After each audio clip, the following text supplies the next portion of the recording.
Hello, YouTube. Welcome to my channel, Marriage, Politics, and Sports. Today, I will provide a cautionary tale for men. And that cautionary tale is this. Do not marry women solely for the purposes of love. Just don't do it. And I'm going to tell you why in a minute. Listen, I've been married for 36 years. I can tell you that it takes more than love to navigate the waters throughout all of these years and hopefully till death do us part. I can tell you that. Men need to understand also that the women's love is what I call tangibly conditional, right? They'll love you, but there's conditions to their love. And they'll make, sometimes it's subtle and sometimes men miss it, but there are. We'll talk about that too. But first, like, share, and comment on this video. If you have comments or disagreements, I'd like to hear them. And then I want you to subscribe to this channel and hit that notification bell so you can see more content come out because I have a whole slew of things I'd like to talk about in terms of relationships and marriage. If you want to talk sports, I have my on the swivel at the sports bar series. And if you want to talk politics, I have my divestment from the Democratic Party series and why we need to do that as Black people, especially Black men. I can't speak for Black women, but I can speak for Black men to say, hey, listen, we need to move and we need to move decisively to get rid of these Democrats. That's what, not because I like Republicans either, by the way, but I'd rather sure I hurt the Democratic Party than as opposed to build up the Republican Party, unless we can find a way to take that shit over or take over an independent party. And I think we need to start talking about that. So that's another story. But let's get back to this. The definition of love is simple. It's an intense feeling of deep affection. An intense feeling, right? In these spaces, all we talk about that, women talk about feelings. Men talk, feelings are an emotion.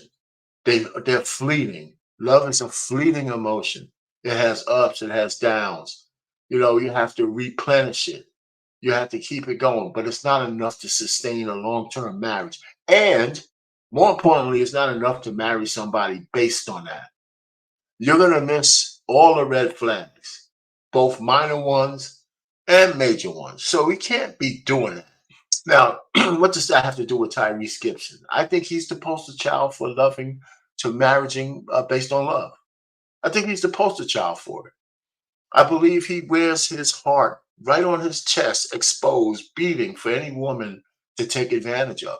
And I think that's exactly what they do. I have a couple of videos I want to show you. And the first one is going to illustrate that. Because I don't know where he got this woman from, but I'm going to show that. So I'm going to show a couple of clips and then we're going to move forward throughout this thing. So I'm going to stop sharing this. And I'm going to share this next video. There it is. Okay. So listen to this woman, okay? All right. So that's the most commonly asked question. How did we meet? I slid in the DMs. Yeah. We linked up. He wasn't my type at all. My type was actually Paul Walker, rest in peace. But he wasn't my type at all. And my type is not white. I'm just saying I was more interested in touch me. Paul and every Fast and Furious. Don't touch me.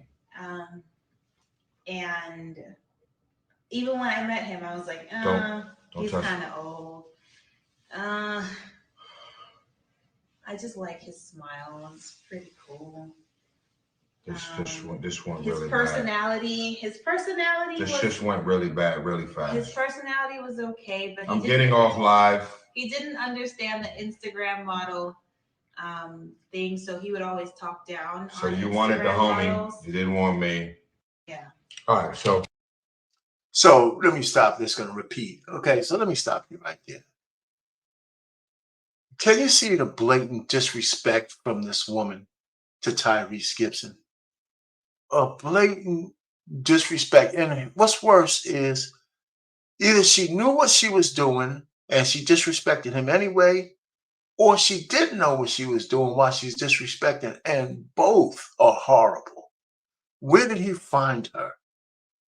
Where the hell did he find this woman? Okay. Again, she cleaved off. His heart is beating in his chest. She probably turned him on aesthetically, and he let her go on alive in front of, I don't know, his followers, million people maybe, somewhere up there, and completely embarrass him talking about she'd rather have another man busting those cheeks. Think about that. Think about that. And when we could think that this was a game, he's not playing. Then she puts her hand over his mouth, trying to shut him up so she can get the rest of the bullshit that she's talking out. I mean, where do we find these goddamn women? You know what I'm saying? Where did he find her?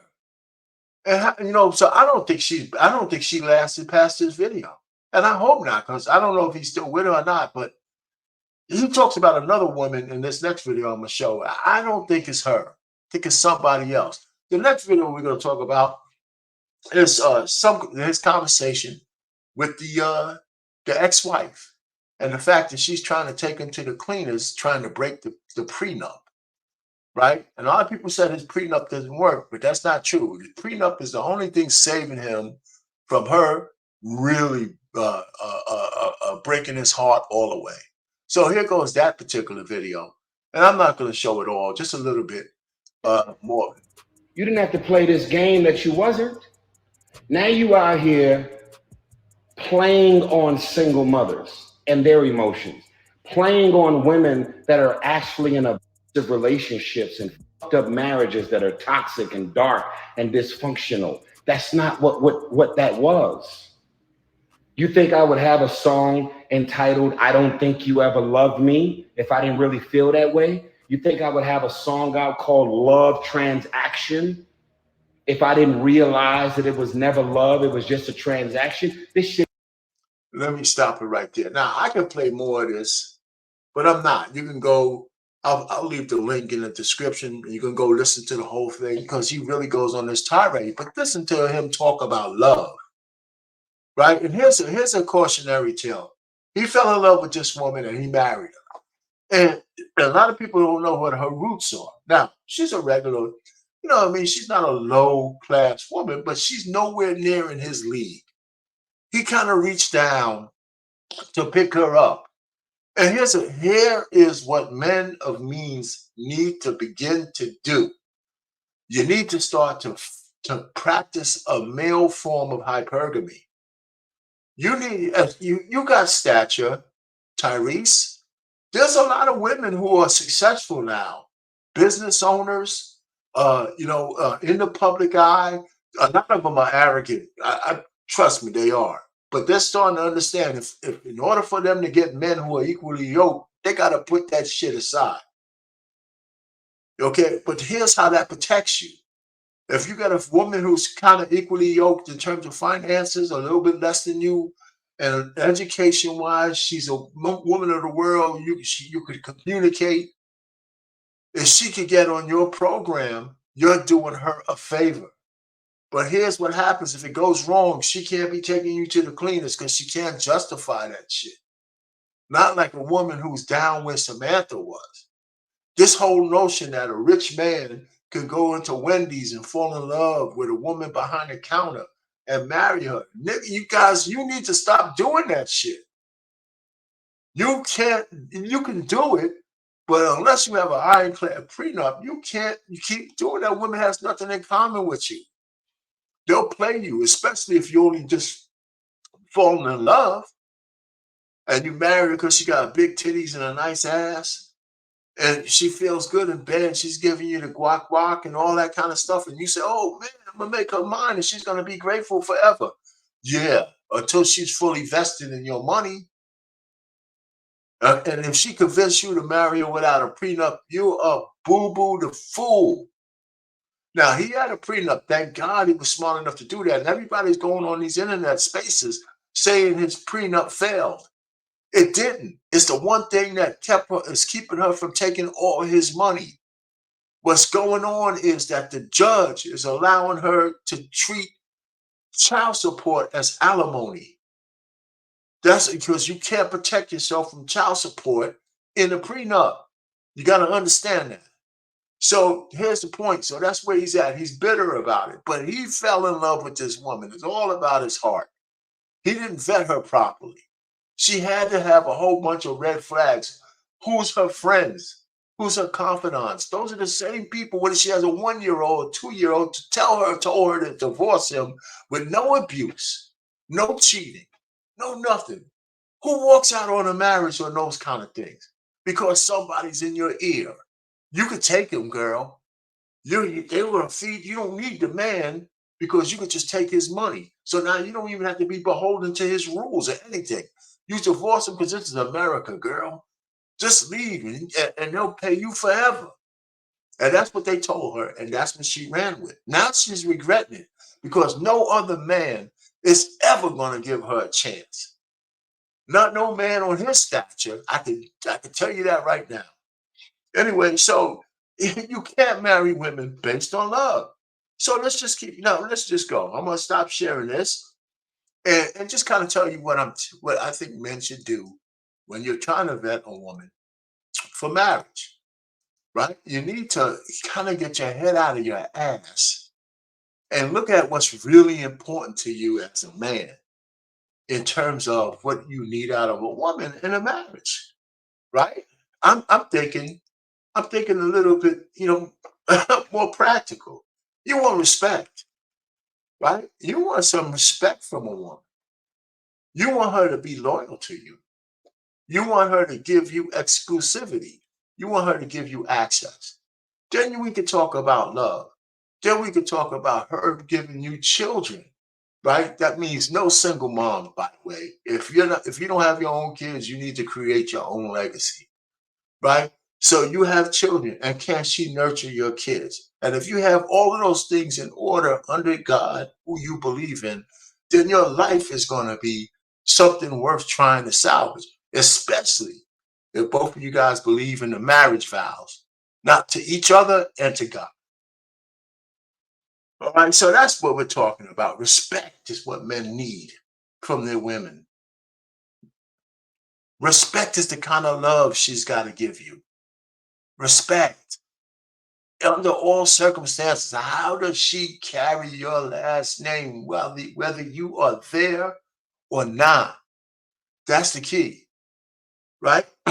So women, on the other hand, they look at marriage differently.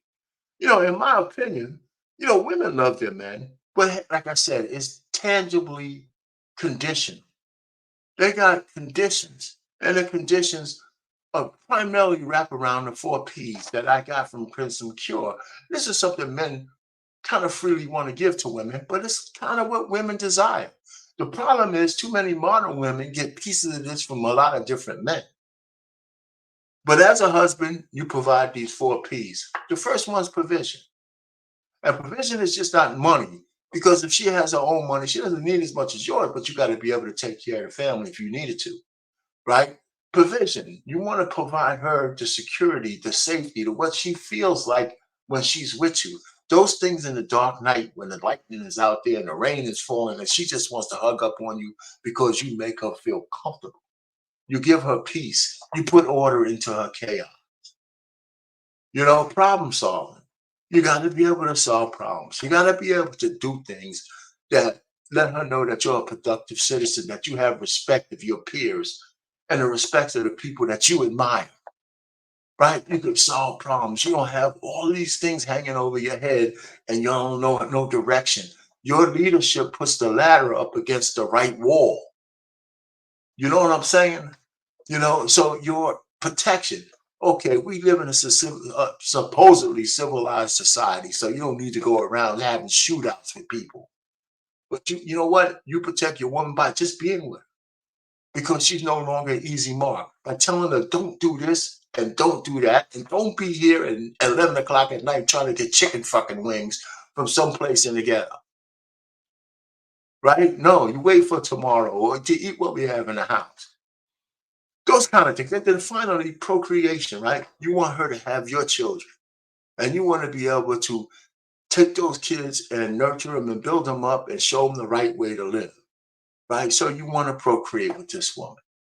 All right, so those are the kind of things that she's going to expect out of you, and you should freely want to give to her, right? And hopefully, on top of all that, she believes in the vows just like you do. Now, I keep coming back to the vows, and we're going to talk a little bit about that. So men should ensure, as part of this courting and vetting process, with a woman that, uh, she believes in the vows, just like you. Not only reciting them, but believing them, right? Also believing, you know. And here's a couple of the vows. So let's talk about the vows for a second, right? I'm gonna read from the paper instead of trying to look at it, right? I take you, right, to be my wife, to have and to hold from this day forward, for better, for worse, for richer, for poorer, in sickness and in health, to love, cherish, and obey till death do us part. Now look where love comes in. There was a whole bunch of stuff we said before love. Love is in there, but it wasn't at the top of the list. You had to be and the other things had to be important to you before we get down to the fleeting affection part of just love. It's in there, but it's not at the top of the list. And men who just fall in love and being enamored with women, they miss so much. And that's why a lot of these marriages fail, because they don't vet properly. They say the divorce rate is 70 or 80%. You know why it's so high? Because half of them, those marriages should have never happened in the first place. Never. All right, so finally, you know what? Finally is this. It is imperative that men, especially men of means, protect their heart by reducing and minimizing the risk of marriages in America. Yes, marriage and having children is a very risky proposition for men in America financially. Financially, it's a goddamn disaster, right? Because, a woman, if she's a chameleon and she's not equally yoked, she will hurt you financially. And anybody tries to tell you you don't have to worry about it and all that, they're lying to you.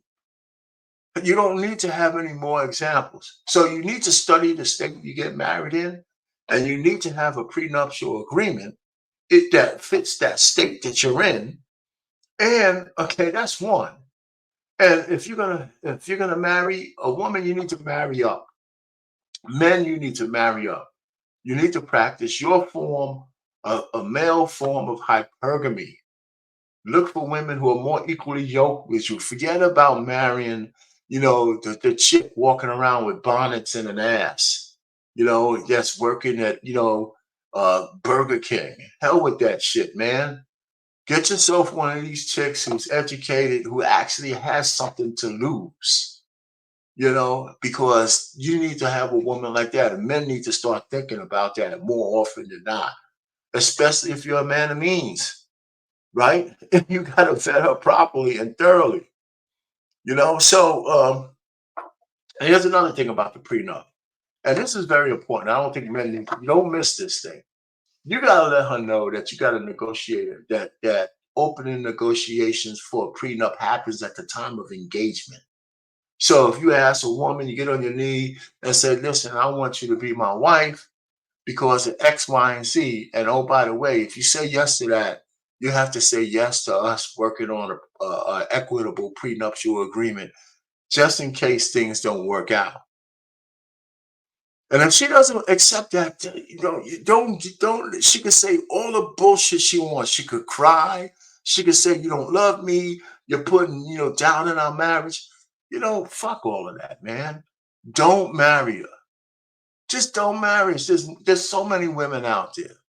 If she can't negotiate a prenup with you because she's got all this other bullshit, and when she wants you to stay your ass naked to the world and then live off the chances that she's not going to rake your ass over the coals in any state, you're a goddamn fool.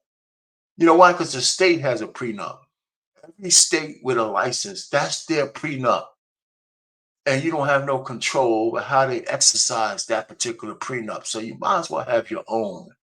So stop being stupid and foolish. A woman ain't that important, man, because there's other women out there. You know, so if you're not leading with your heart and you stay somehow practical, if she doesn't want to sign a prenup, find another woman. Just find another woman. I'm serious. You don't have to curse her out. You don't have to get too enamored. You don't have to get too excited. You don't have to start worrying about her crocodile tears and all that stuff. Just be willing to walk away. You need to do that. And of course, the final consideration is this: does she believe in the marriage vows? Can she get up in front of God and country and say every word of the marriage vows without trying to make a joke out of it? For richer or for poorer, and the women who can't say that. For death do you part, for the women who can't say that. For for sickness and in health, right? To love and obey. If she can't say she could obey you, why would you marry a woman like that? Why? Why?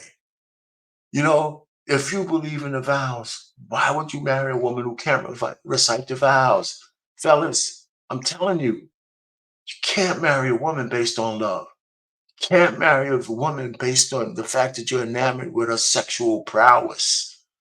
You can't do it. If I'm imploring you to do anything different, that's what I'm doing here. We gotta take ownership of these marriages. You know why? Because we're the gatekeepers. Men are the gatekeepers. We can't keep letting women sneak into this particular, circle without being thoroughly vetted. It's like letting the enemy into the camp. I'm not saying women are the enemy, but I'm saying if you let the wrong women in, you're giving them access to everything that's near and dear to you. And how much evidence do you need to know that they will take advantage of it to destroy you, take your children away, try to overcome the prenup by making child support alimony, like Kevin Costner's wife tried to do? And if you get the right judge who's an idiot, might give them $250,000 a month for 3 children. How can that be? How can that be? Do you understand? Just like Tyrese Gibson, she wants $20,000 a month for a 5-year-old. She's making 160 grand a year, but she wants him to pay her 20 grand a month for child support because she can't get no alimony because of the prenup, but she wants 20 grand a month. And the asshole judges are playing along with that. And he spends $1 million. He's close to $1 million with her lawyers keeping this shit in the courts. All right, you can't keep yourself exposed to women that way. You just can't. I love women as much as the next guy. My wife, man, if she left me, she could take everything. I didn't have a prenup. I'll just be honest with you. But back then, I didn't have anything. And that's my other caveat. You don't need a prenup if you don't have anything, and everything you get, you build with your woman. She deserves whatever she gets out of you, and I don't blame you. You know what? But for the most part, if you build your relationship out of the mud, she ain't going nowhere, neither are you. You know what I'm saying? So we're not talking about both parties building shit out of the mud. I'm talking about people coming into these marriages with massive assets and heirlooms and shit like that. So anyhow, listen, I can go on and on. Fellas should never, ever marry a woman solely on the basis of love. Never do it. Never do it. Art Payne, Marriage, Politics, and Sports. Over and out.